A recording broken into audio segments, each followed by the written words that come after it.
గడ్డి కోసినా షాకే, కమర్షియల్ విద్యుత్ కనెక్షన్ తీసుకోవాల్సిందంట. గడ్డి కోత యంత్రం ఉన్న రైతులపైన విద్యుత్ అధికారుల ఒత్తిడి, ఓరి అమ్మ, లేదంటే జరిమానా తప్పదని హెచ్చరిక. లబోదిబ్బం అంటున్నటువంటి రైతులు. మహేశ్వరం సర్వసభ్య సమావేశంలో స్థానిక ప్రజాప్రతినిధుల ఆగ్రహం అంట. ఇక చూడండి అయ్యా, ఇదే నానయ్య ఇందిరమ్మ రాజ్యం అంటే గిదా.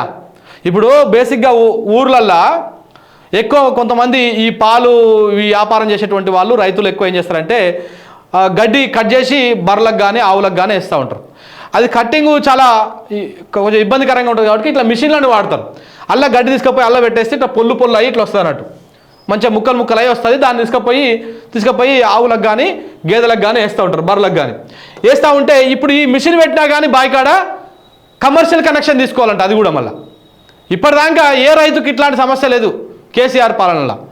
కానీ ఇప్పుడు ఇందిరమ్మ రాజ్యంలో ప్రజాపాలనలో ఇట్లాంటి మిషన్ ఏడో కనపడ్డా కానీ అది కమర్షియల్ కనెక్షన్ తీసుకోవాలి. ప్రతి నెల యూనిట్కు 8 రూపాయల చొప్పున బిల్లు కట్టాలి మనం. విద్యుత్ అధికారులు ఇబ్బంది పెడతా ఉన్నారంట ఈ విధంగా. ఇదేం ఇందిరమ్మ రాజ్యము, ఇదేం ప్రజాపాలన, ఇది దుర్మార్గమైనటువంటి నియంత పాలన. ఇది మామూలు నియంత పాలన కాదు ఇది. ఇట్లా ఉందో చూడండి.